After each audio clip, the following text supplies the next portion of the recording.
I wonder. I wonder if it's gonna show up crooked. These are the things. These are the questions I don't have answers to. Right. These are the things I don't know. I just don't have answers to these questions. I don't know how the stream's gonna show up. Sometimes it shows up crooked, like it has today. I have to go like that. There we go. There's no way for me to preview it. Sorry. Actually, that's pretty good. I've done pretty good with the angle. How's that?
That song, again, is called Reflection Pool. Gotta, gotta get in the habit of cleaning my glasses in the morning before I put them on. Buy that like fancy spray you can put on them. Good morning, T-Pad Gaming. Welcome to the stream. That song, Reflection Pool, was named by Kid James. The name Reflection Pool. The name Reflection Pool makes me think specifically of a pool of a different sort. When I was a kid, every now and then I would have to go stay with my grandma who lived in Buckeye, Arizona, which is kind of like a really old podunk type town in Arizona. It used to be thriving. Actually, it's kind of starting to thrive right now because a lot of California expats have been moving into Buckeye just because it's cheap. Arizona's a lot cheaper than California. So when I would used to stay with my grandma, as you can imagine, being a kid in a podunk town, it was very boring for the most part. Good morning, Bacon Boy. And the church that my grandma would take me to would, in the back of the church, there was like this weird well area. It was like a well. It looked like a well, like a water well. But there was a big piece of plywood that was over it, covering it. And I remember sometimes I would sneak into the back of the church and me and some of the other kids would take off the plywood and we would like throw stuff into the water. And I didn't realize until far later that that was a baptismal pool. That was a baptismal pool. People would tell me that it was holy water, but I was like, I've never seen anybody use it or drink it or anything. But the water was always kind of in there, just sitting, which seems not good. I don't know. I don't know a lot about baptisms. I think I was baptized at some point. I don't know if it stuck though. Anywho, yeah, whenever I think of the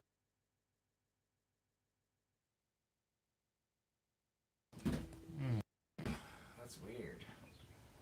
That was weird. Sorry, my phone reacted to me talking as if I, like the Google Assistant popped up. That was really weird. Anywho, this next song that I'm going to be playing is called French Lavender. It's on the Quarantine series, which I've been uploading once a week to YouTube.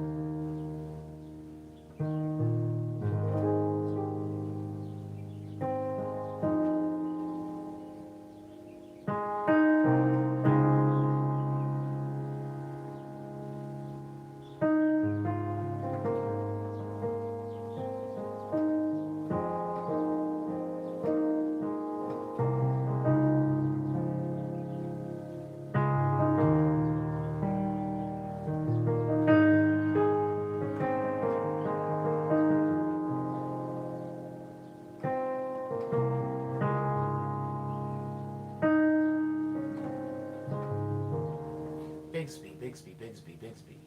Bigsby was Android's old assistant, right? Or was that specifically the Samsung one? Hmm. I do remember having it on my phone. I just can't remember what specifically it was for or from. Samsung.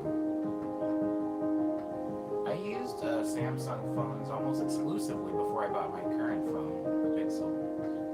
There's been a few times where I've wanted to go back to the Galaxy.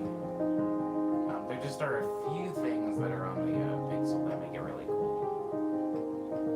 Not necessary things, mind you, just things that I've grown accustomed to now. But one day I may return to Samsung. My TV is a Samsung, and if I didn't have a Samsung TV, there's a lot of movies and TV shows that I've spent a lot of time watching lately that I wouldn't have known about. Because when you get a Samsung TV, it comes with Samsung TV, which has a lot of like Korean stuff on it, because Samsung's a Korean company. So it has a lot of like K-dramas and oh sorry and K-pop.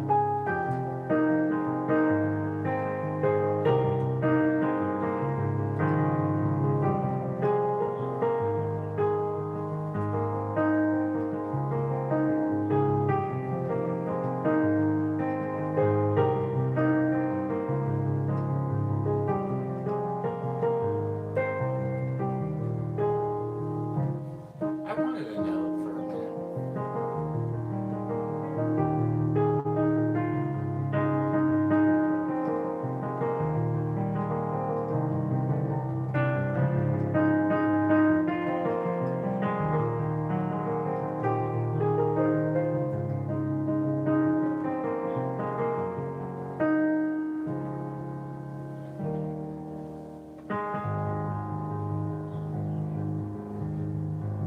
Word up, Opal.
Word.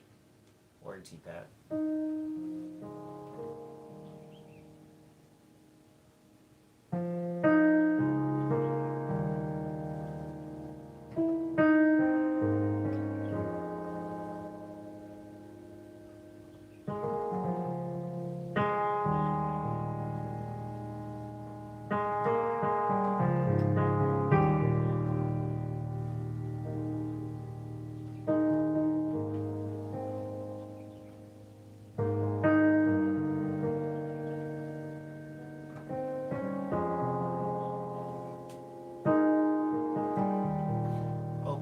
my morning is going so far? It's actually okay.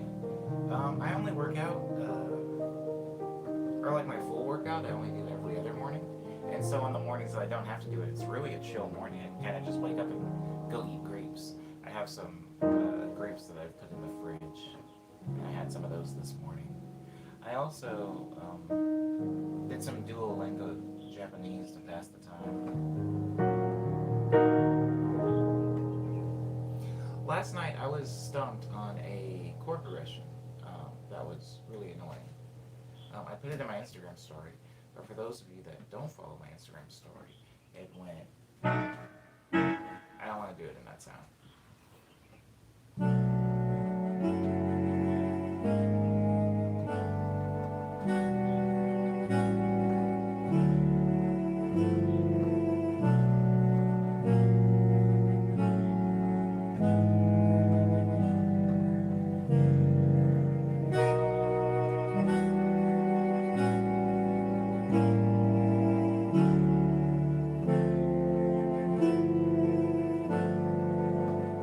And then it goes.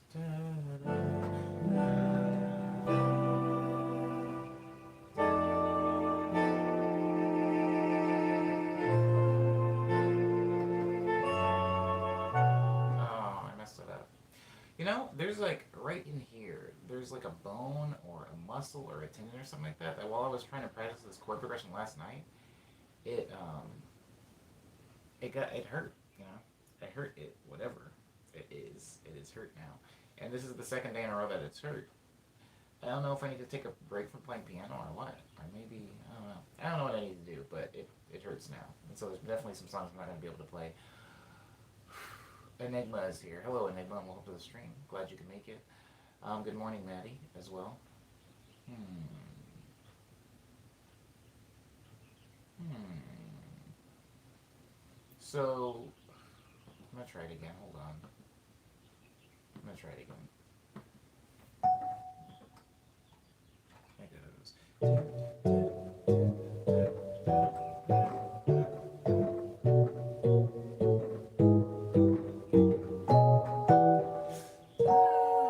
See, it's that chord. It's pretty hard to get from going here.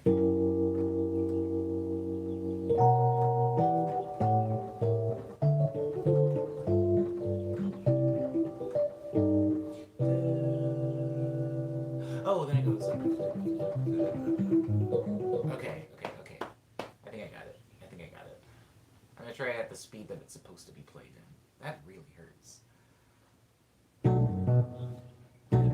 goes. It goes. It's like that. There we go.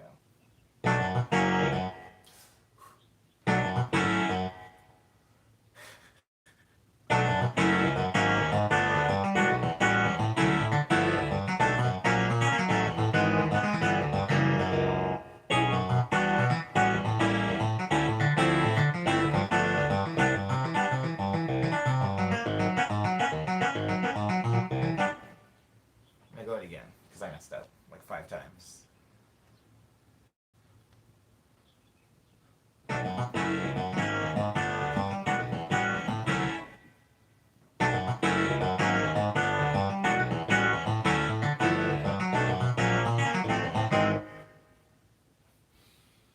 This is just turning into the nightmare that it was last night.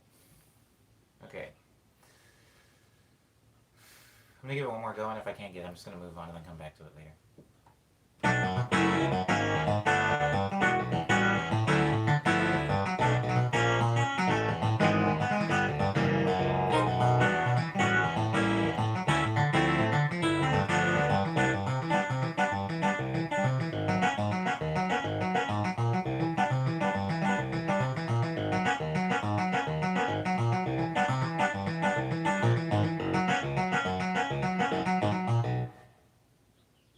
I messed up again, but that's because I thought that I saw a bee coming in my room. Whatever, I'll come back to it later. Um. Oh, thanks, Maddie. I appreciate that. It is really annoying to play. It's very, very annoying.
difficult chord progression to play, but I so badly want it to be in a future quarantunes. I want it to be like the outro, something like I've already done like the majority of I've done the majority of the song, and then the ending is just like a no, it's like that speed, and it's just hi-hats, and then while I kind of like I do it with like these growling saxophone sounds.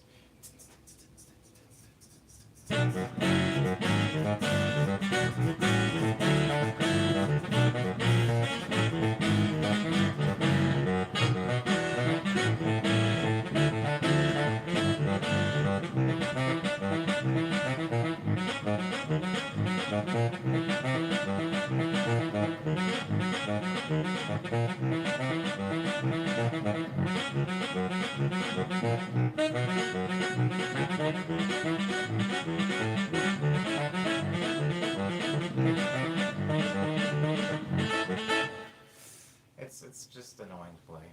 I'll get it though. I'm doing well, Lindsay. Thank you for asking. I hope you're having a marvelous morning. Why am I getting Banjo Kazooie vibes from what I just played? Probably the sound font. It's probably because the sound font is like a growl sax, which was not used in Banjo and Kazooie, but Banjo Kazooie had a weird version of an alto sax. A sound font, mind you, not a real alto sax, but a sound font of an alto sax that was used in a lot of the score for it. Also, the parts of the there's actually a lot of complaints because the name of the game was Banjo and Kazooie, but there wasn't actually a lot of kazoo sound fonts used. A lot of the sound fonts were from woodwind instruments, but like more like crispy, abrasive woodwind instruments, like the sax, like the alto sax. Nobody cares. Nobody cares. This is a lot of information about Banjo and Kazooie's score that you didn't particularly ask for, but you did think it sounded like Banjo and Kazooie, and that might be why.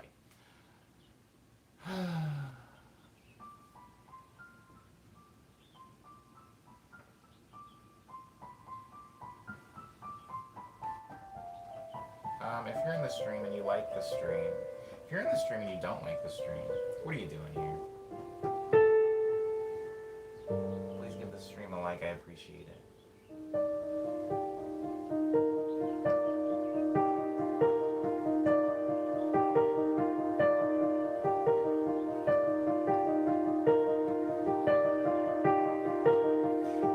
Any conversation can be good, D-Bat. You're not wrong.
still haven't played the new Doom.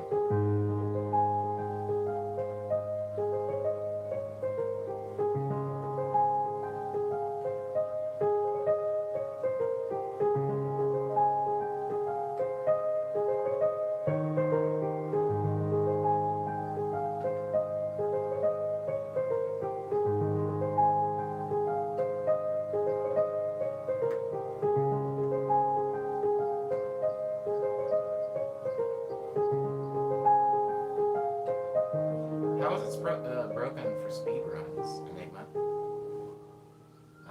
The police.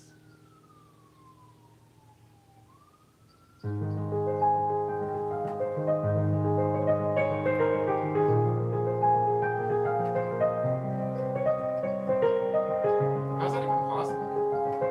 To beat it in 30 minutes.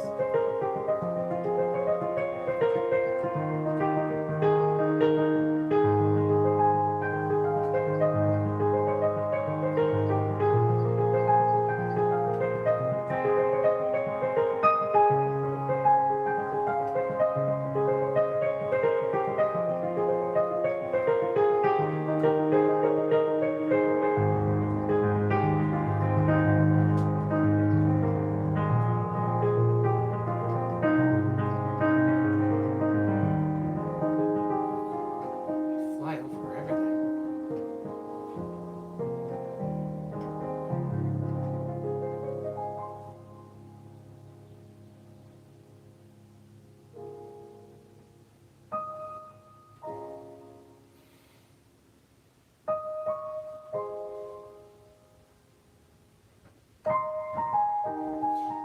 Does spinning the mouse will make you jump higher?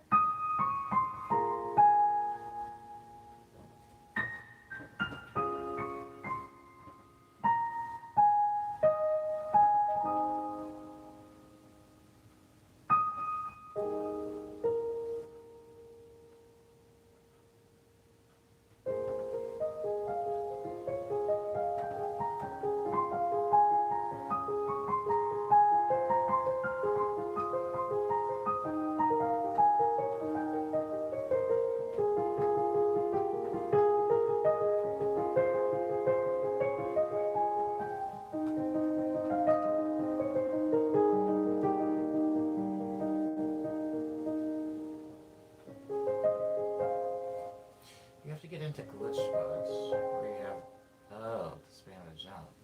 Should have looked on this. Word up. Good morning, cuz. You just missed Spring Street. Welcome to the stream.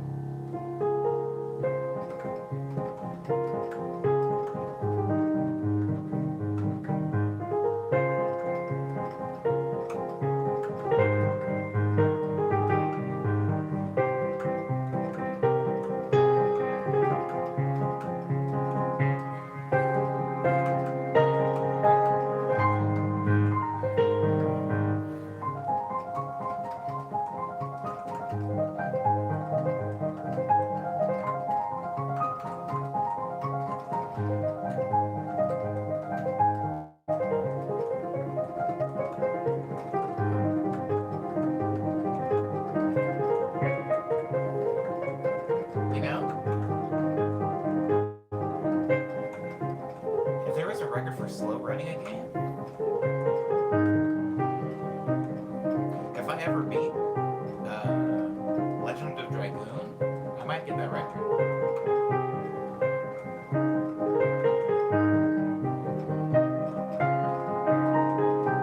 I started a game called Legend of Dragoon. A very, very long time ago. And I was just not good enough at the game to beat it at the time, so if I beat it now, it will have taken me, I don't know, over 10 years. I wonder what's the longest it's taken somebody to beat a game. On the same save file, I mean.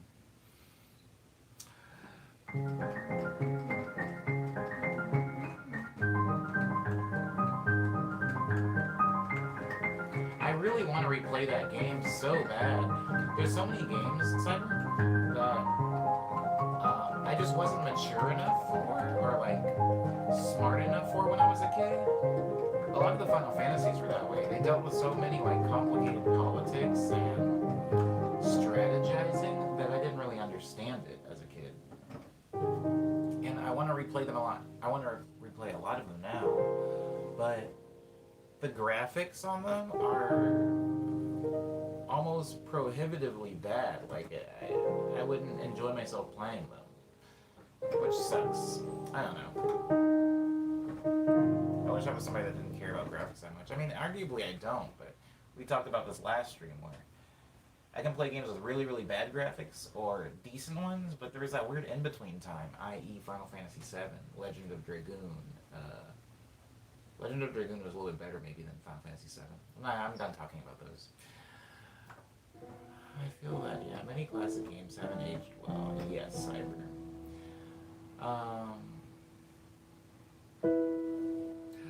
Feedback Gaming says, game I spent the longest time beating was Mega Man Legends. I was too young to understand the game, but I recently busted up N64 and beat the final boss. There's something so interesting about that. I'm glad you said that too, T-Pat. Being a gamer as a kid is like weird, right? Because a lot of those games, especially when it came to like RPGs, right? A lot of those games that weren't just like Contra where you're just running in a straight line and shooting things. A lot of those games have a sense of maturity to them. A lot of them that have story, it feels like a movie, you know, it's either really political or it's really strategic. There's a lot of stuff happening. And even in Final Fantasy VII, a lot of my memories of that game, I only tried to play Final Fantasy VII once, so I only remember very, very small bits and pieces. Like I remember the Golden Saucer, I remember there being an arcade, I remember most of the characters, I remember a burning building, I remember Reno and Rude, I remember very little, as you can tell. I only remember the characters' alignments and alliances.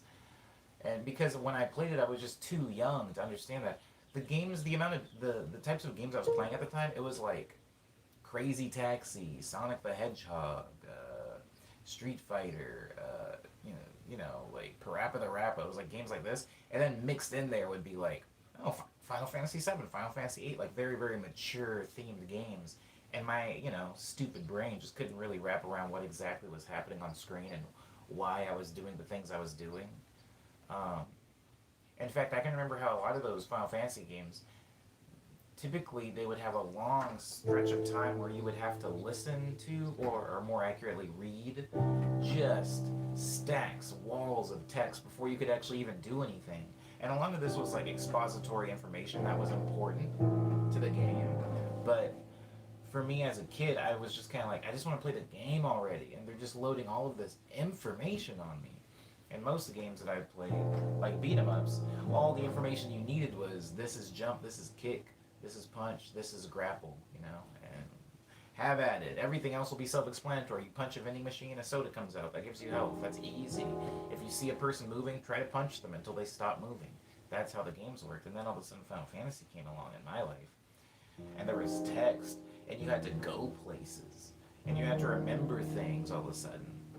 Remembering things.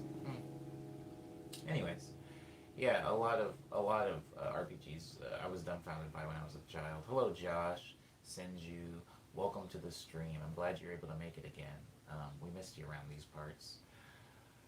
Okay, Kaz is just gonna lurk today. Word up. I mean, lurking is good. It's good for the mind and spirit. I get the same feeling playing old games as Alpha.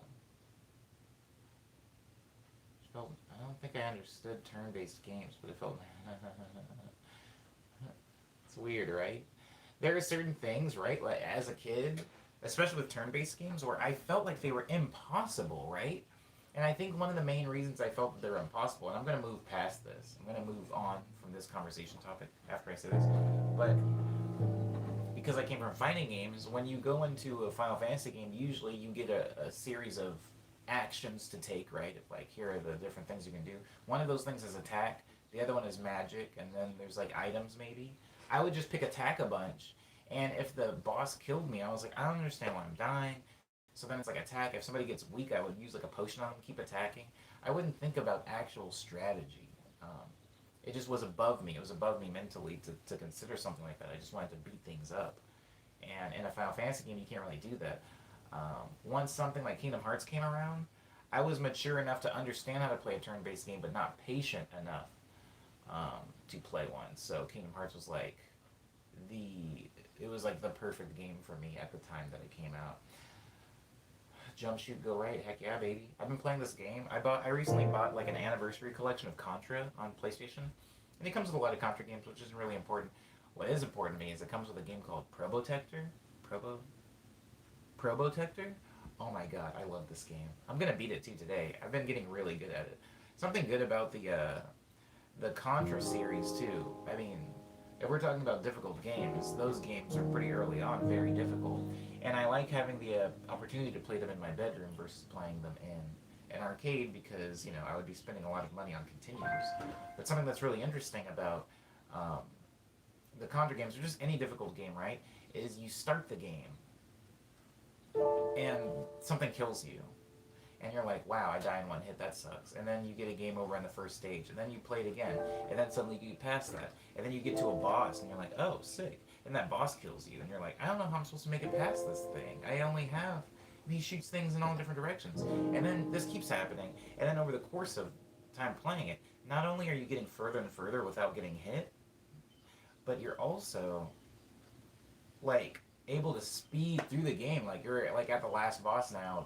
Like a lot of these old games, like these old shoot 'em ups, they're really only in actuality maybe at most an hour long, but you just die so much and so often that it stretches pretty long. But I'm playing Probotector right now, and yeah, that was happening to me. And most recently, I got all the way to the last boss with only using one continue, and like I think I'm gonna beat it today. Anyways, Liana is here. Liana is here, and Liana says I grew up on Nintendo, Sega Genesis, and PlayStation 1, and mostly watched my brother play the difficult games. Word up, Liana. I also did that, but nobody in my family were true gamers. True gamers. My brothers liked playing NBA Jam because they were athletes, but as far as like games with story, I was the first one that got into those. So I didn't have an older sibling that was like particularly better at the hard games than I was. I was kind of the only game player. Protector is what Contra is called in Europe. Oh. I saw your Instagram story. You ever played a version of Contra Hardcore? Yes. Okay, so on that collection, Cyber, it comes with Contra Hardcore. And I played Contra Hardcore a little bit, which was also very good. I mean, they're the same game. But I like that in Protector, all of the characters have been reskinned to look like robots. I don't know why that matters to me, but it kind of does. And so I prefer to play Protector than Contra Hardcore. Fun fact, I recorded a speed run of Contra Hardcore without dying on my Twitch. Oh, no way. That's so cool, Cyber. I have, like, waited way too long to play this game. I love this game. I played Contra and Contra 2, or Super Contra. I can't remember, but the one... You know the one where at the very end you're like on a helicopter going up and the monster's above you, and that's like the last monster. I played through that and I loved that game. I love that game so much. I love Contra. I love all these types of games. I feel like I haven't played. Okay, I'm gonna say this and I'm gonna start playing again. I haven't played Metal Slug in a while. For the people in the stream that have played Metal Slug, because again, I haven't played this. I haven't played Metal Slug in a long time, a decade at the very least. Is Metal Slug in any way comparable to Contra? Would you say somebody that's played both, give me like this one's harder than this one. Can you give me like a really quick, digestible breakdown on the differences and or preferences you have between Metal Slug and Contra? Because I've been thinking about maybe buying it because I'm stuck inside and I really don't have anything else to do. Swishy Stump says hi. Hi, Swishy Stump. Welcome to the Morning Medley number 126. I'm glad you were able to make it. Original Contra was too violent for Europe, so they swapped it with robots. Fascinating.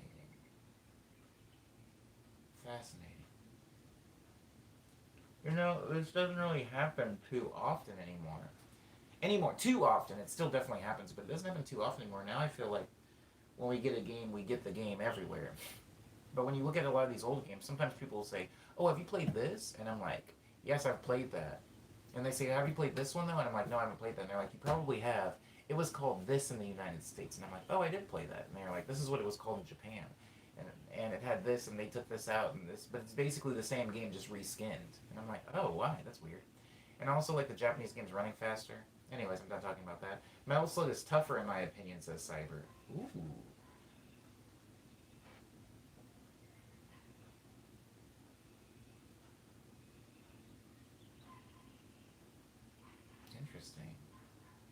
Good to know. Good to know, Cyber. Okay.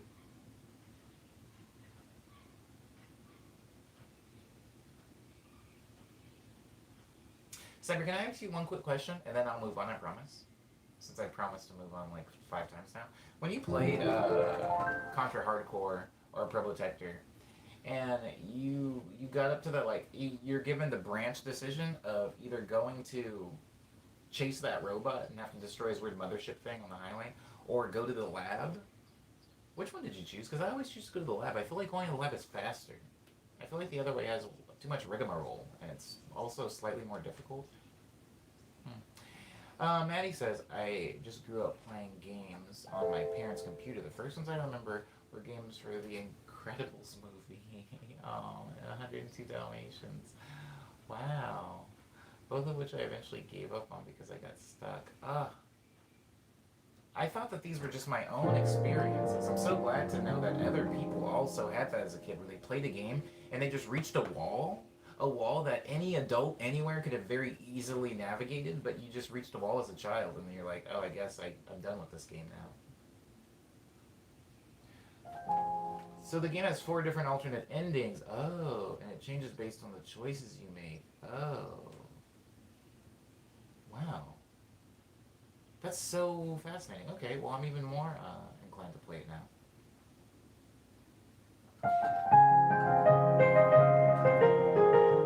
No, I don't want to play it like that. I don't want to play it like that today. Sorry, Liana.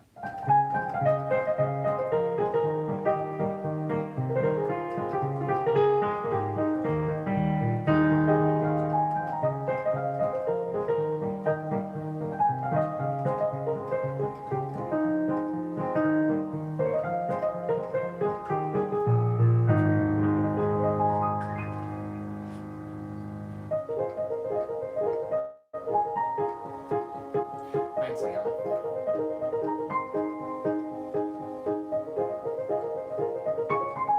I also played a lot of Flash games online, Maddie.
That song's called Double Lutz, and I didn't mess up playing it. That was weird, because I was playing it a lot faster.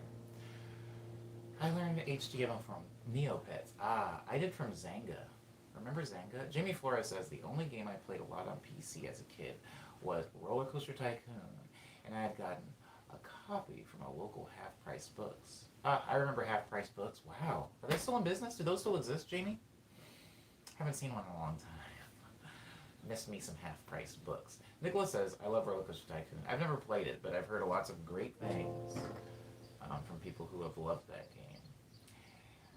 I guess Gaia Online, if you count that as a game, says Jamie. Let's count it as a game. It was more of like a social space, right? But there were games within it. I thought it was a game. It was sold and marketed as an MMO. I never got to play Maple Story. No worries, Elf. You weren't missing too much. It was okay. I played a game called Rose Online. Hello, Romaine. Oh, you're back. Welcome back, Romaine. I played a game called Rose Online. I wish anybody in this stream, in this chat, has played that game, but I doubt anyone has. It was just one of those Korean MMOs when making and releasing a bunch of Korean MMOs was like the thing to do. Like I feel like a new MMORPG for free to play came out of Korea like every 2 weeks back then. But there was one called Rose Online, and uh oh boy, it was great. I think this weird thing happens to me in MMOs, which is the reason that I don't play them anymore. Um, Cypher says, on stage 3, junkyard stage, climb the vertical wall on the right before you fight the boss. And then we're going down right. Oh, interesting. Will do. Thank you. Thank you for that. Thank you for that. Mabanoga was the first anime MMORPG I had seen as a kid. I lived in that game for 2 summers. Word up, Nicholas, I believe you. A lot of people were really into that. Mabanogi. My friend would play on the school computers and pretend to be working. Yes, this is how we would do it. That's how I would play Rose also. Not Rose, sorry, Maple Story. I tried Rose Online. Maple Story was better in my opinion, says Soosayer. Hurting my feelings. Owie, owie, owie. Well, I guess it depends on what better means, right? But I liked Rose Online more than I liked Maple Story because I felt like the world was more immersive. Maple Story might have had a better community, though. But I think that, in general,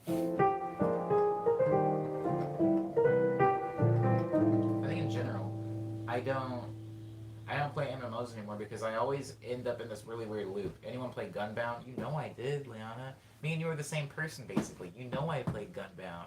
And you know I also ended up in a bunch of servers where people demonized anybody who picked the noob machine, the weird, like, Jeep thing that would just fire rockets and destroy half of the map in 2 turns. People hated that. And so there was, like, this really weird vehicle you could ride on that was, I think it was called a cake.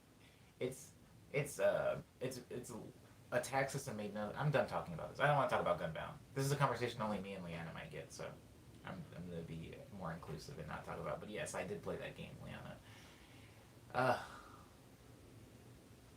My computer, my family computer, because I didn't have my own computer yet. My family computer couldn't handle an actual MMORPG, so I would play Gunbound with my friends after school, just because the specs on it, the spec requirements were pretty low. I remember when an older kid taught us the keyboard shortcut to switch tabs when a teacher came. Oh.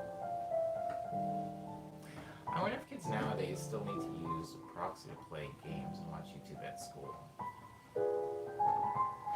I would assume not, but I would be wrong. I could be wrong.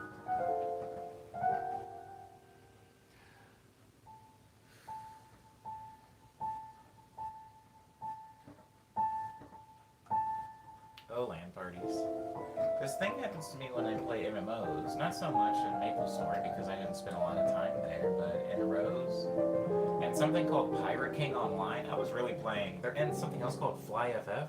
I was playing a lot of really bootleg Korean MMOs, but something would happen to me. I'd always pick a mage class because I want to be a wizard. I would also always pick a mage class because people always want a mage, but nobody wants to be a mage. And in life, I feel like this is what's going to happen to me during the apocalypse, too. I tend to, when people are all choosing what they want to be, I tend to choose something that I know is going to be useful for other people instead of choosing what I want to be. Because if I'm going to be playing a game, what I want to be is the man that's going in with a sword stabbing stuff in the throat. But I know what people want is somebody in the back supporting them. So I usually choose the role of support because I want to be needed. Or I want to be necessary or crucial. This even works in Overwatch. I usually will pick a healer or some type of support class because I know that to some degree I will be necessary and needed. Anyway, so what I usually do in an MMO is I pick a mage class, and then I get to just a high enough level where I've uncovered some pretty good buffs and support spells. Usually like level 35, 40 is when they unlock a lot of that stuff. And then once I do that, I just hang out around the like noob area where all of like the new people are like, I don't know, killing caterpillars or rabbits, whatever like low levels kill. And I'll just go around giving people random buffs and like healing them. And it's a really easy way to make a lot of friends online. On like an online game, or it was back then, because a lot of people were really appreciative of that. And so it was just an easy way to like spawn social interactions. Just being really nice and like healing like new people. and like giving them buffs. And then I, as a character though, would not progress. So I would make friends with a lot of like these like level 3 people, and I would give them buffs, and I would see them gradually catch up to me, and then surpass me, and they'd be like, "Yo, Omni7," because my username on everything was Omni7. They're like, "Yo, Omni7, meet me at such and such a spot," and I'm like, "Oh, I'm not strong enough to go there," and they're like, "What? You were level like 37 like 2 months ago. You should be quite a bit higher now." And I'm like, "No, I'm still in the same spot, just healing new people now." And I would just stop progressing. And I don't want to look deeper into me as a person and see how that has affected my life as a whole. Opal says Overwatch is fun, but people are pretty mean. I mean, that's true to life, right? The Earth is pretty exciting, but people are pretty mean. Jamie Flores says, I downloaded Overwatch recently on my Switch, but I'm too scared to start playing it. I forgot that they had Overwatch on the Switch. Did they fix how poorly it ran? Because wasn't that a problem? Wasn't it running pretty poorly?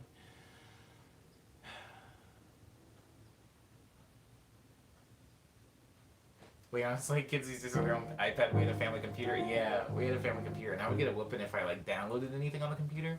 So Gunbound was like preferred. Any type of browser game, also like Gaia was preferred, um, so that I didn't like download a bunch of stuff onto the family computer and make it slower.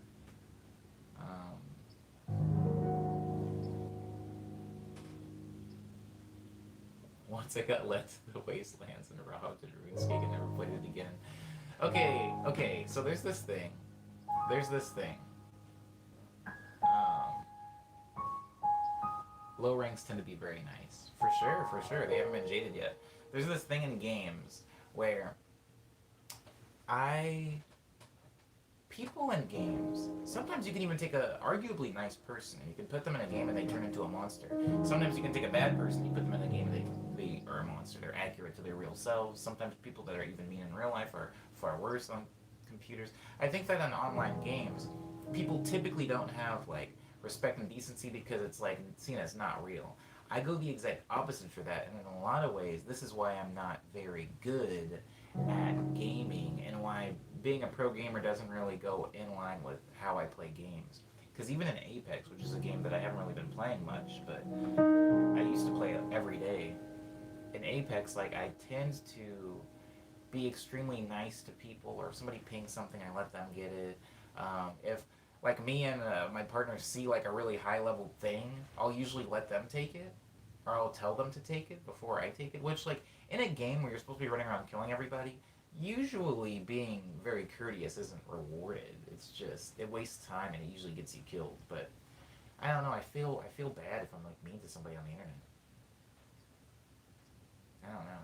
There is this there is a time. It was actually really funny because I was playing with my friend, and then this like kid joined our party because it was just me and my friend. You play in threes, so this kid is paired with us via the server, and he's like got to be like 12 or 13. He's got like the voice of a pipsqueak, and he's just talking about all this stuff I don't understand. He's talking about Roblox and stuff, and he was so incredibly bad at the game, and he would constantly die. And my friend, who's like my friend in real life that I play with, was like, "Yo, just leave him. We can get further." And I would always go into like the worst situations to try to like help him and pull him out. And he was always really appreciative and really nice, but he was just so bad at the game.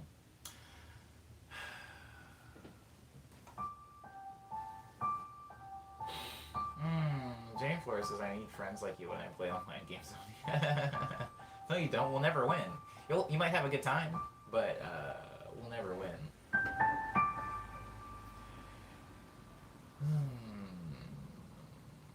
I can confirm that slaying demons does not work with Omni's music. Omni's piano music. Word. I would have foreseen that, but I didn't want to speak. I didn't want to speak on a thing I've never done. Try listening to something different. I mean, you could probably even listen to my music, but definitely not the music in this stream, that's for sure. Um, I haven't regularly played an online game in months as Cyber. I used to play Destiny 2 a lot, but I realized I haven't had to deal with online squeakers and forever. Yeah. Sometimes even when I get like, when you get paired up with somebody online and they're just awful, they're just an awful person. I used to get so angry when that would happen. But now I just get sad. I like feel bad for them. I know that sounds like really hoity-toity. It's not like I'm better than them, but like sometimes when I get into a party with somebody and they're just mean and they're yelling at you, they're like, "No, stupid this way." Oh, I hate these people. Like people like that are like that. I'm like, man, is everything going? Is everything all right? Like, is everything good with you? I feel like it turns me into like this therapist where like, yo, maybe you shouldn't be playing games right now. I don't think you're okay today. I think you should take a break. Like go sit down somewhere. I'm always getting mad at polygons on the internet. Cyrus says it's warranted. Yeah, I feel bad though. I feel bad when people are like that. It's just a game. Okay, we have essentially talked for an entire hour, and if I was punctual, I would be ending the stream right now. But I'm still gonna go for a few more minutes because I want to get a little bit more planning out of the way and also go over some news. Yeah, that's really stupid, Cyber. People be doing that. I've been in so many. Oh, oh, oh my God. Oh, sorry, my neighbors, they're making breakfast and it smells exquisite. Oh, wow. Curse this neighborhood. Um,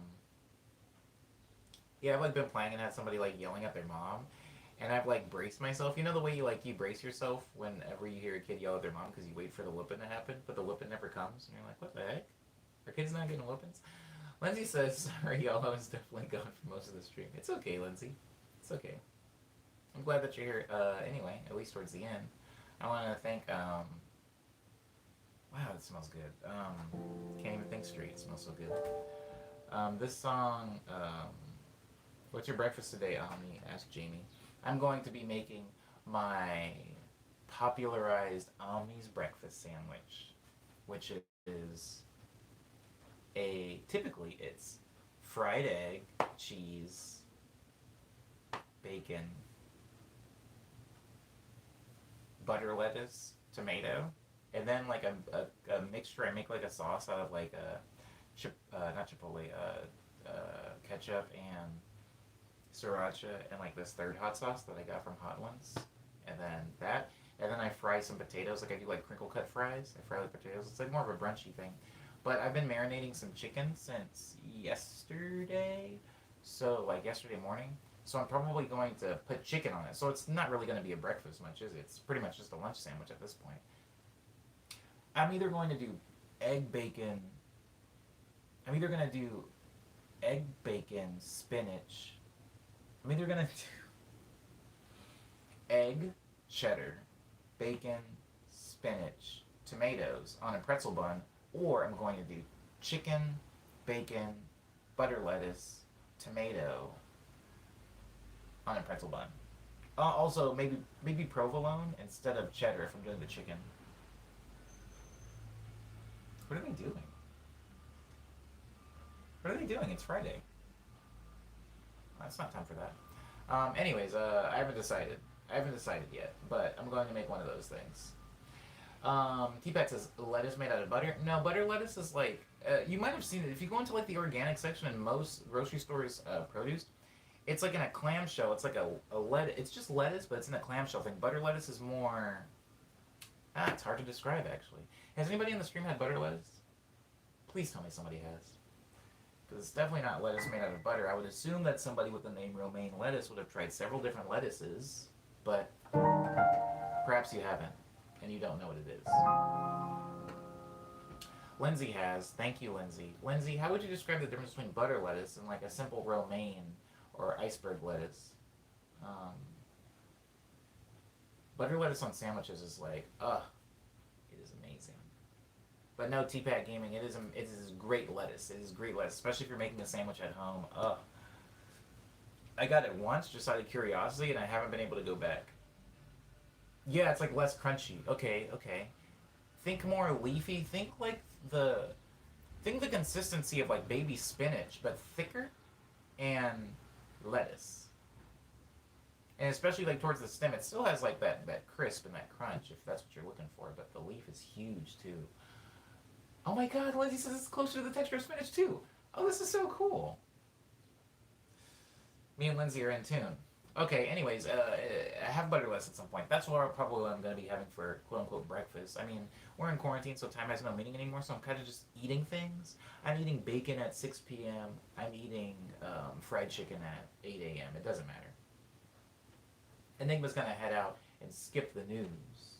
But Enigma already probably knows what the news is, so it's okay. Enjoy the rest of your day, Enigma, and thank you for spending a whole hour with us here in the stream. Buttermilk lettuce, more like better lettuce, says Cyber. It is better lettuce, I would argue.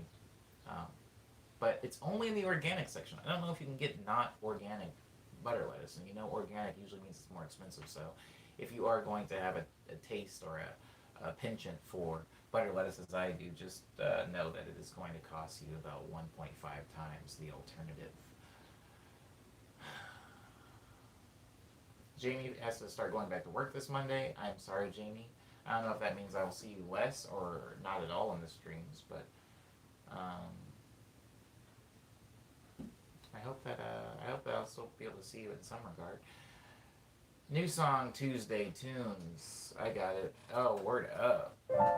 Quarantines, baby. Okay, so the quick news is that as far as the after today, I am going to stop because this is the last stream of the week. You know how I usually go, there's no shows, there's no tour dates, there's no merch and all that stuff. I'm going to now omit that from the news. I'm not going to talk about that anymore because it's the same. Until there is news on that front, guys, and when there is, you'll be the first to know, but until there is news on that, I'm going to remove that from the news. Now, as far as new music, I do have a song out called The View. The View, it goes dee dee dee dee dee. I swear it's true. When the sun goes down, it's called The View. Go listen to The View. It's on Bandcamp. On an album called Lazarus by Attack the Music. I made it. It was fun. Also, I have two new EPs out. One's called Ego Death. The other one's called Quick Breath. They're on Bandcamp, SoundCloud, Spotify, iTunes, Apple Music, Google Play, Amazon MP3, Tidal, Deezer, Pandora, Napster, and YouTube. While we're on YouTube, you can check out some of the videos that I have made for songs. I have somebody yesterday, during my Instagram, questionnaire thing, questions. They were like, make a music video to one of your songs, and I think my reply was like, I would make a music video every 7 days to my songs, and then I sent them like a link to it, and then they were like, no, like a real music video, and I'm not going to be pedantic. I know what they were talking about. They're talking about like a music video, I don't know, that like Cardi B would have for a Cardi B song. And this thing happens, right? The bubble of artistry where you know something through and through, and then somebody comes to you. This doesn't even happen in artistry. I think this just comes with knowledge. You know something because you have to deal with it all the time, and then somebody comes in from the outside and they make a suggestion or ask a question that shows a glaring hole in their knowledge of the subject, right? Or what some people would call a stupid question. I'm not going to call it that, though, because it's not that.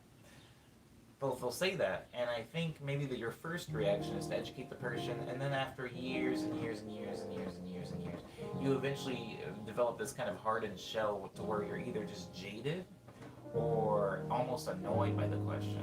I watched a really funny Q&A thing with Sean Evans yesterday, who is the host of Hot Ones, that complex hot wings, interview series. And he was talking about how he gets a question. People always ask him, like, oh, how do you do this every week? How do you always eat these hot wings? Like, are you okay? Is your stomach okay? Or doesn't this hurt?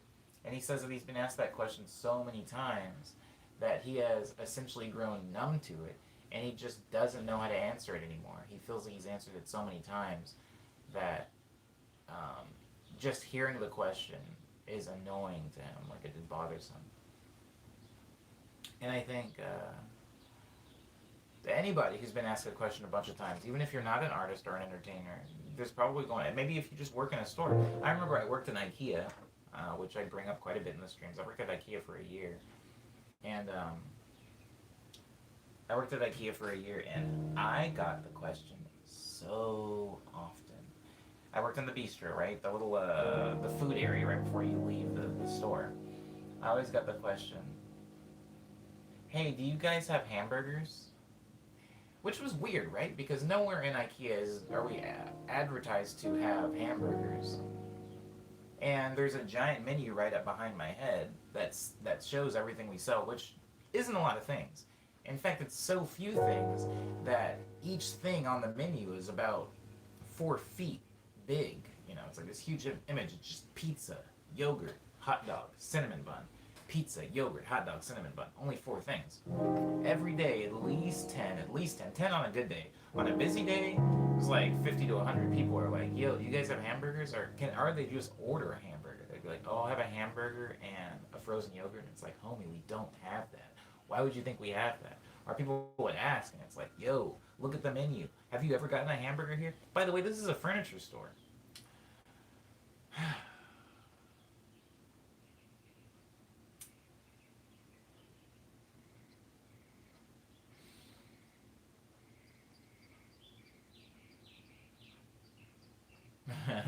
Yeah, Japanese always has about the pins thing. Yeah, it's just you get used to getting a question over and over, and then eventually it does make you angry. And it sucks that is a reaction because sometimes there could be somebody, let's say somebody they were told a fib. I'm creating a narrative right now where it's like so and so's cousin said, "Hey man, I just got back from IKEA, had the most succulent burger of my entire life. You got to get over and have these IKEA burgers. They're next level, bro." And then they went to IKEA and they looked around the entire store, which mind you is very big for a burger, and they couldn't find it. They were upstairs in the restaurant, they were in bedding and everything, couldn't find it. And then they get to me at the very end, and they're like, "Do you have the burger? The IKEA burger?" And I'm like, "Nah, that doesn't exist, bro." And now they're upset, but also I'm angry because this is, the umpteenth time I've gotten that question. And so, whenever you're angry, it doesn't help matters. It's always best to approach things and people and curiosity with a level of care and patience. Um, oh, I'm gonna get some boba tea. Thank you for reminding me, Alpha. I'm gonna get some boba today. Oh, that sounds so good. Uh, oh crap. Anyways, what was I saying? Yeah, you get a question a lot. So I'm not going to go over the questions that I get the most because I think everybody in the stream, even if you haven't been in the stream long, you can probably infer what maybe the top 3 or 5 questions I get are. There are full-on interviews of me on the internet where people have tactlessly asked stuff like, "So what made you get into music?" As if that's not the question. Like that's the bottom of the barrel, like scraping the bottom of the chip bag question. Like, what's your favorite song? Who's your favorite artist? Who's your biggest inspiration? You get a lot of like dodo questions like that, and you have to not get angry when you get them because getting angry when you get a question, answering it with any type of frustration doesn't help anybody or anything. It doesn't help the process. Um, Goodbye, Lindsay. I hope you have a good weekend. Hmm. Oh, word. Yeah. Yeah, I think you get a question over and over again. It's made me, I don't know if that's empathy or if it's just, well, maybe that's the definition of empathy, being in someone's shoes and then understanding what they go through. I am never ever mean to a service worker, right? Like somebody that works in a restaurant or anything like that. Even if they've ruined my meal, or they've been kind of rude, or the thing is wrong, or it's taking forever, anything like that. I'm never mean to them because I feel like that job generally sucks and people are kind of mean in it. So I usually kind of just assume fault for everything in a restaurant. Now, I don't assume a fault for everything in my life, of course. I'm not a pushover. But when it comes to something as simple and unimportant in my life as a hot dog, if the hot dog's messed up, I can swallow my pride and go like, "Oh, hey, don't mean to bug you, but I think there's a rat in this bun instead of a hot dog, and I ordered a hot dog and not a hot rat." And they can fix it, but I'm not going to go up there with anger because, it doesn't make any sense to do so. But that being said, understand how it is to get the question over and over and over. And somebody said all this to say, somebody asked me, not asked me, told me, you should make videos, or you should make a video, or make a video. I think the question was just make a music video to one of your songs. And I got angry because I was like, I make a bunch of videos. And also, when they said no, like a real video, like a I'm adding this, but like a Cardi B music video or like a Bruno Mars music video. When they said that, I again got upset because I was like, I think that this person doesn't understand what a budget is.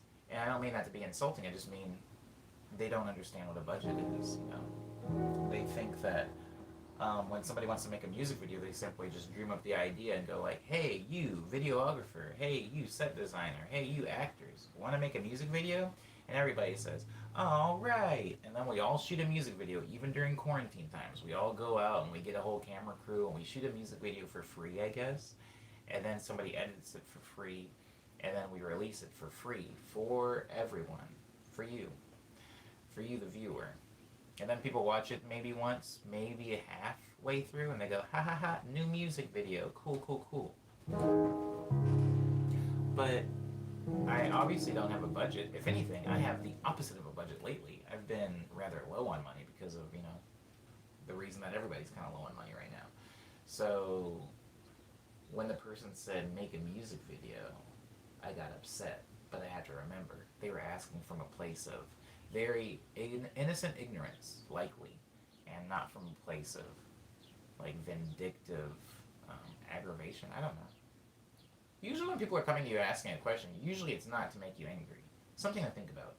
Something to think about. We can get trapped in our own heads, and questions can be upsetting, but usually people are not trying to upset you. People can be tactless, and people can be ignorant, and people can be like inconsiderate, but usually they're not trying to upset you. They're just in their own bubble, and it's up to you to either just let it slide, try to pull them out of their bubble, or I don't know. But usually they're not trying to make you angry. Some people are. But usually, they just don't know what they're doing. The song's called Beneath the City. It's about New York City subways. My uncle wanted me to make a logo for him that was the exact recreation of a 3D image he was already using for his hosting service.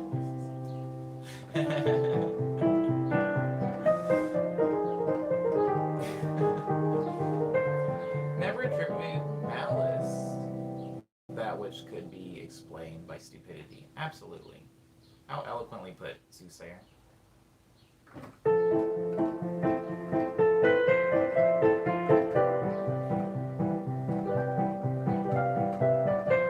Yeah, Nicholas.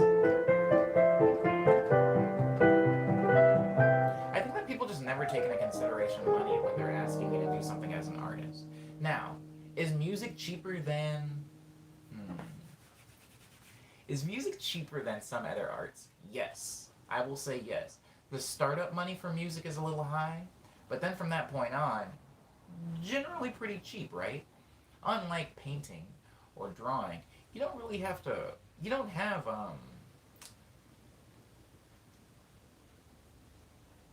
vanishing resources, right? If I play this piano, I've been playing this piano for years, it doesn't deteriorate as I play it. I don't need to like stock up on more keyboards the same way somebody needs to stock up on more paint or art utensils, for example. Now, the keyboard itself is very expensive, right? The synthesizer is very expensive, sometimes prohibitively so. Sometimes they're like 4 digits, sometimes it's $3,000 or something. If I took all the keyboards in this room and added the overall cost that it has costed me in order to make music, it's very expensive. It's not cheap. It's not cheap. Oh, Jesus, it's not. Oh, is he leaving? Oh, he's not leaving. Sorry, there's a fly in here. Anyways, it's not very cheap. It's very expensive. But now that I have these things, I never have to buy them again. It's pretty nice. Now, when it comes to something like, art, I even know that some of the Adobe programs like are only subscription now. You can't even buy to own them. That's insane. I'm done talking about that. It's going to put me in a sad mood, and I haven't eaten yet. I don't want to eat sad. What if they're maliciously stupid? Maliciously stupid is an interesting concept. Ooh. I try to see the best in people. Not much gets me down, says Cyber, but some people don't take the effort to think before they speak. Absolutely. But the weird thing about maliciously stupid is I think malice is born out of stupidity. I think that when somebody is like, say, I don't know, racist or something like that, I think they're racist because they're stupid. I know that sounds like I'm just trying to insult them, but I mean that in a very nice, like more so caring way. I think that being ignorant makes you, that's like a good seed for a hate tree to grow. Because I think the more you understand generally in life, if you think about it, oh wow. I mean, obviously, like a baby doesn't know anything, and a baby's not really mean. They're really selfish. Maybe the more you learn, the less selfish you become in general, or the more empathy you get. Babies don't have empathy, so they're generally disrespectful, right? And then I think you learn something, you see somebody crying, and you're like, oh, that person has feelings, that's wild. Maybe I shouldn't treat them like trash. And then you like learn and you grow. And I think that in most cases in my life, not all maybe, because I don't have a flow chart here of every time I've been mistreated, but usually when somebody does something that makes me upset, or they've been mean, or disrespectful, usually I can track it back to them just not understanding something. That if they truly understood and were open minded enough to like wrap their head around the concept, they wouldn't behave that way anymore. Most of the people that are like really awful to service workers, if they had maybe seen that service worker's life and maybe they were working in that same position, maybe they wouldn't be, right? One of the main reasons that I'm so nice to people working in the food industry is because I worked in the food industry. I mean, I still wouldn't be trash to them outside of that, right?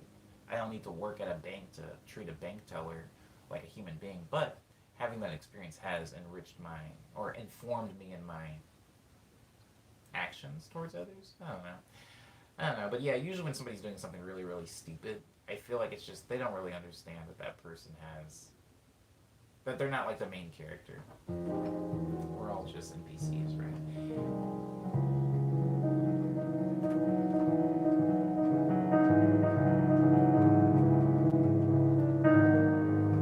I think that seeing a bunch of people protesting and like, open up, what is it? Open up California now! Or like, open California now!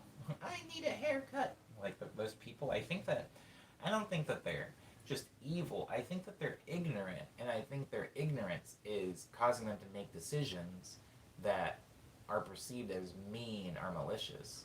I think that ignorance births malice, maybe. Like it makes malice. Right? And I've been there. What's something I've been ignorant about? Let me be transparent. What's something I've been ignorant about and it forced me to do something kind of whack?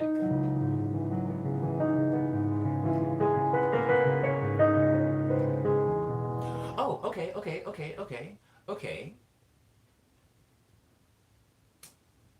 Does anybody know who John Mayer is? Has anybody heard of John Mayer?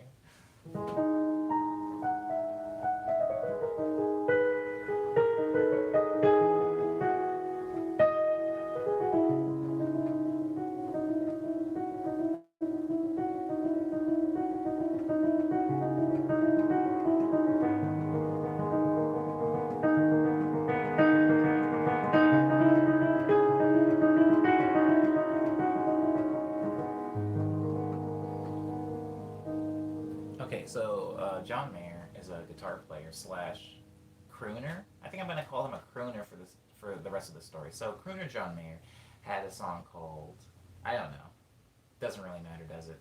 He had a song. It was this thing. The like, I wanna do my home to my high school. I'm gonna sing it. Remember that one?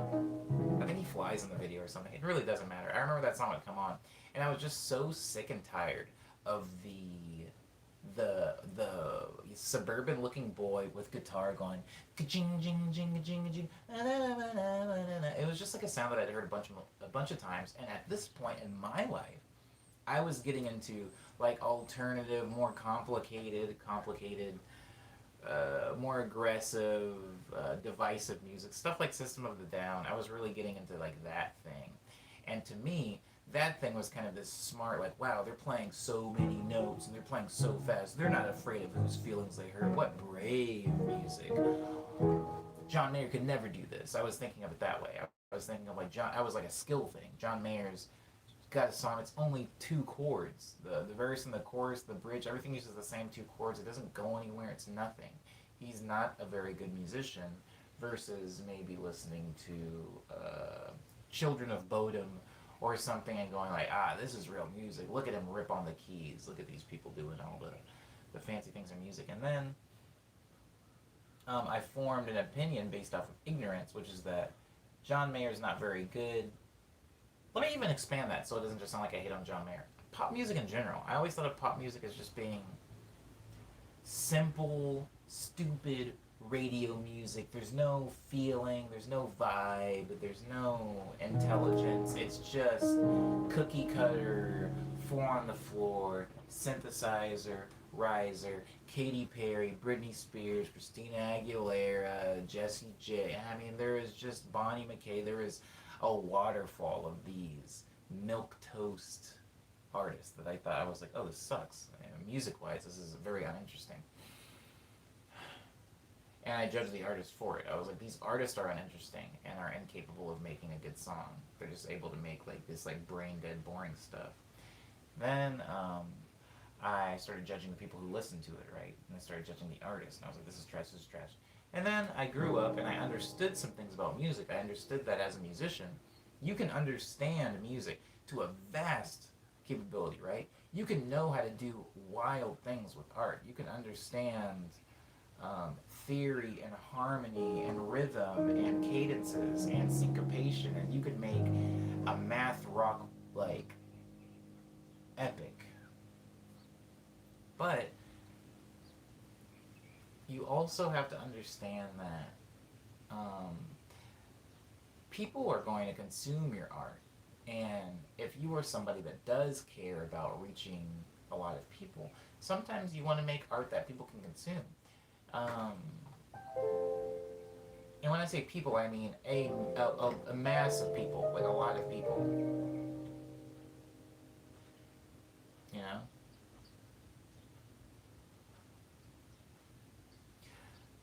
I think that you all have seen me play piano, right? What a stupid question. Remember earlier when I was working on this chord progression?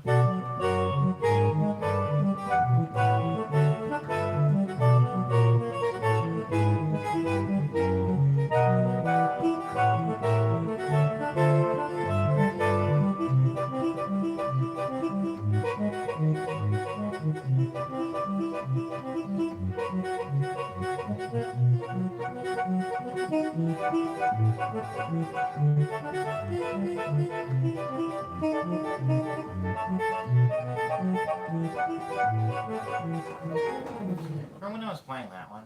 I love that chord progression, guys. I love things that are maybe more dissonant. I love that chord progression because it's kind of all over the place and wild. I love things like Winter Heart.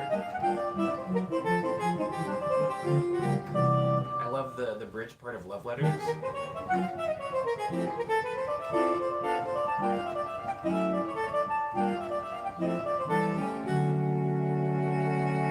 I love all of these things, and I would like for all of my music to sound like that, because that's when I think of music. I love complicated chord and harmony relationships, right? I love things like that. Even when I started for the new Quarantine, just starting on a chord like that.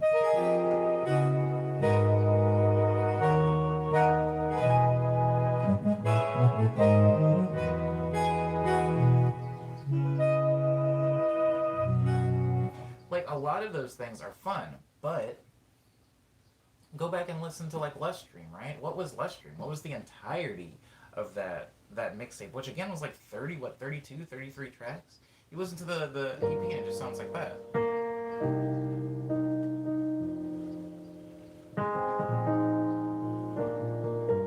And there's like some like lo-fi hip-hop-esque drum beat going on under it, because it's just chill music, right? It's chill music, and it's also the most popular of my music. A lot of people that come into the streams think I'm a lo-fi hip-hop artist, and a lot of people that have songs they remember or have most played songs by me, it's usually songs like Coliseum from that same body of work, which is just these chords. Those are the only chords in Coliseum. It never changes, it never deviates, there isn't a bridge, there isn't a verse.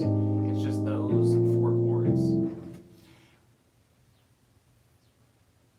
So what what I'm saying is you can understand things in a complex way. You can know how to draw really photorealistic images that people are going to go, "Oh, I thought it was a photograph." You're going to be able to do stuff like that. Oh my God, the stubble looks so real. But then you can also be able to, experiment with stuff like noodle arms, stuff that looks like Adventure Time, or stuff that looks like Steven Universe, which is not photorealistic, which at times can be like ugly or jarring, but is still a type of art, and it's a type of art that people are still going to be able to connect with. And music, I can make like really complicated bebop jazzy type stuff and go further and further into the stratosphere of music that is going to impress maybe my confidants and my compatriots and my peers in the music industry. Another keyboard player might look at one of my videos and go, "Ooh, how fun!" And I'll try to put little pieces like that in songs anyway. If you go and you look at the Quarantine video for Home Is You, I do have this in it.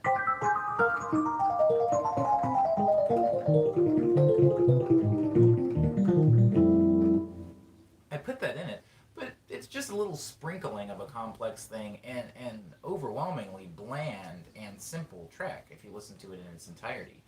My point is having the knowledge of realizing that me as an artist, when I grew and I understood that you can be capable of doing very complicated and challenging things, but choose to make simple things because you want to. I didn't understand that, right? Because I thought if I knew how to do a backflip, I'm going to do a backflip every day, all day. If I knew how to do a handstand and walk on my hands, I'm never walking on my feet anymore. I had this kind of immature outlook on life and skill and technique, where it is that once you learn something very complicated or impressive, you just keep doing that thing because you can, not because you should. And so that is a very long way to explain how even I, in my life, have been mean or malicious towards something because I didn't understand it.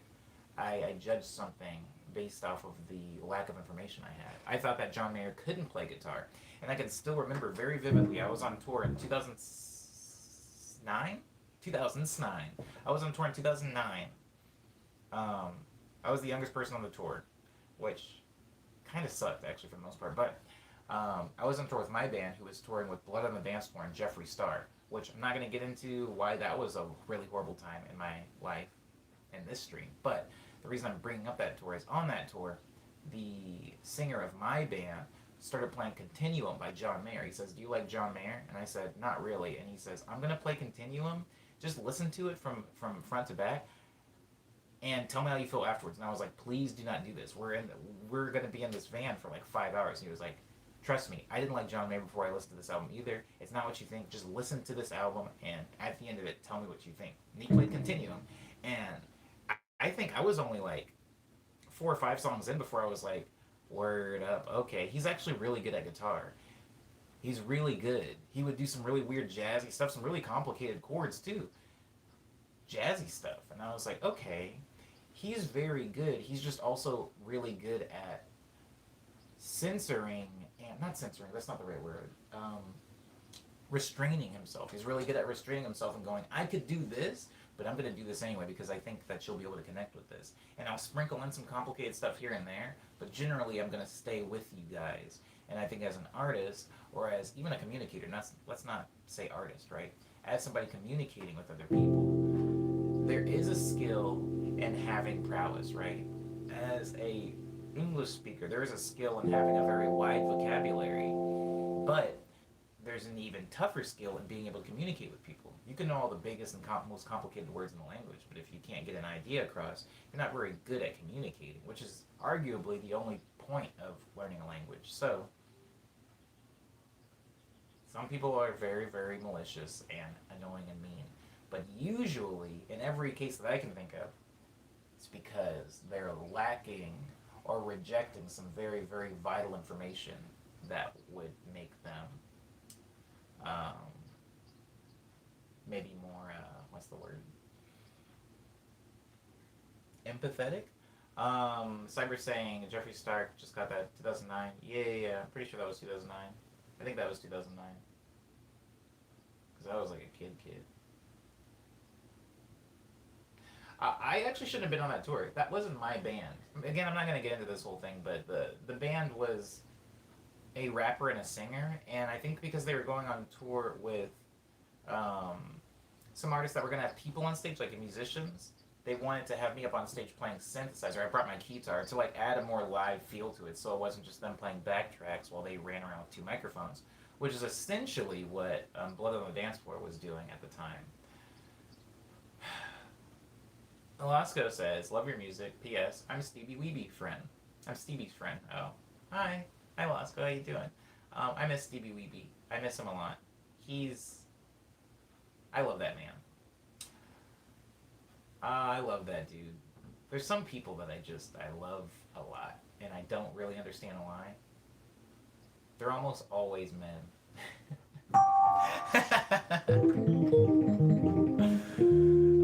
Stevie Lee is one of those people. You ever just get into the room with somebody and like your energy? I don't want to talk about energy, but like your vibe like mixes with their vibe, and you're just like, I don't think I can not smile around this person. Like you always feel like you have something good to say to counter what they're saying. Or not counter, but like add to what they're saying. Yeah, I love that dude. Stevie Weeby's great. Yeah. It does help that he's from Arizona. He has that Arizona vibe. He's got Arizona energy. um. Anyways, go look at my interview with Stevie Weeby at some point if you ever want to. Now I'm going to move into the rest of the news because I already talked about the releases that were out. I'm doing a new thing. I don't know if I can still call it new since we're 5 weeks in, but I'm doing a thing called Quarantunes, which is songs that I'm making in quarantine. Now, back when quarantine was only supposed to last a month, I thought this will be a fun thing to do for a month. Now that it seems like it's going to be lasting until, I don't know, 2035 or something like that, now I'm having my regrets because I feel like I'm going to be releasing a song every Tuesday and a video, which is going to be taking up a lot of my time for the foreseeable future. But never fret because Omni's got a plan. Just do it until I get burnt out. That's my plan. I have a new one coming out this Tuesday. It's going to be the sixth one in the series. To go over the list of them again, the first one was called Honeydew. The second one was called French Lavender. The third one was called Home Is You. The fourth one was called Dreams Come True. The fifth one was called I'm Not Dead. And the Home Is You, Dreams Come True, I'm Not Dead. Maybe the sixth one will have a 3-word title. Maybe I should stick to that. That sounds fun. Dreams Come True, Home Is You, I'm Not Dead. Do. Maybe 3 words that have 1 syllable each. I like that. That's got a nice ring to it. Dreams Come True, Home Is You, I'm Not Dead.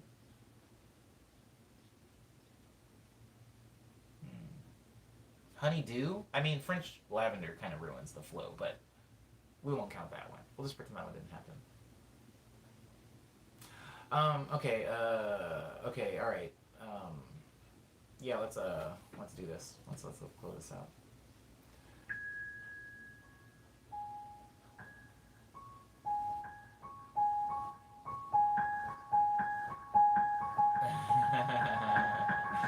That's a bad plan, Susie.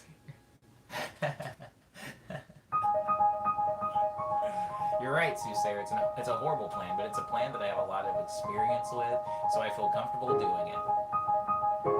This song is called Hush Hour. I wrote it in Hong Kong while I was on tour, and every single time I play it now, all I can think about is my exploits through that beautiful city of Hong Kong. If you want to see the video for Hush Hour, it is on my YouTube page, as I talked about before. If you want to see what Hong Kong looks like. You know, something interesting though?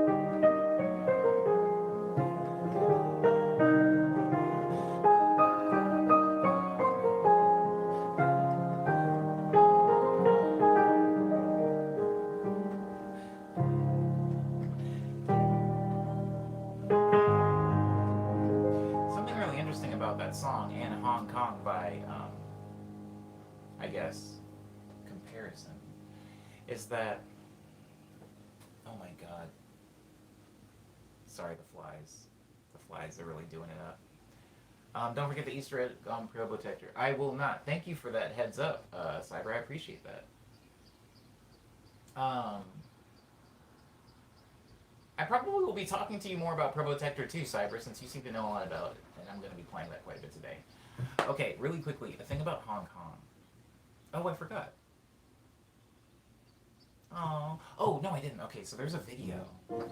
There's a hidden video on my Google Drive of my perspective. Okay, so I showed up in Hong Kong. I'm making this a really quick story because I know I just played Hush Hour and it should end right after Hush Hour. When I landed in Hong Kong, the Hong Kong strikes were happening. Also, there was a really wild storm happening, a wild rainstorm, and they were taking everybody from the flight and they were saying, "Your flights have all been canceled. We're not flying any planes from this airport. The strikes are happening. You're gonna have to stay in a hotel. Here's your voucher. Go to the hotel." But the thing is, in order to be in line to get the voucher, you had to have your boarding pass and everything. And the line of people was about 500 people long, which is, as you can imagine, a lot of people. And the airport wasn't exactly appropriately staffed because of the, the strikes. So it was about 2 hours and some change in line.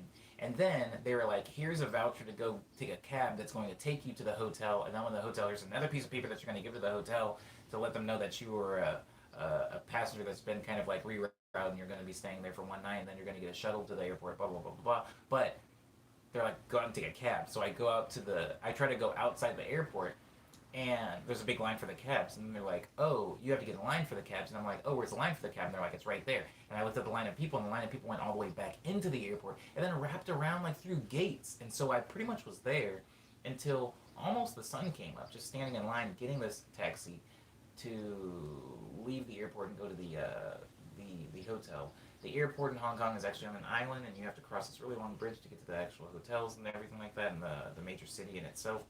And so while I was in that cab with somebody who obviously couldn't speak English and me who knows no Chinese whatsoever, I was just recording on my phone like the back of the cab and the rain outside, and it was very cool. And I've been looking at that video and thinking to myself, I want to add music to this video. I want to do something because it's very cool. I love the way, like I love the setting, but I haven't done it yet. Anyways, that was a long story about kind of nothing. So I apologize to everybody, but thank you for being respectful to me and polite to each other. That means a lot, guys. There's quite a few of you today, and we got the likes above 15. I appreciate that. And thank you for the money. I will be using it today to buy boba. That's right. We talked about this already. And boba's only about $5, so I will be using it for boba. You have fed me today, and I appreciate you.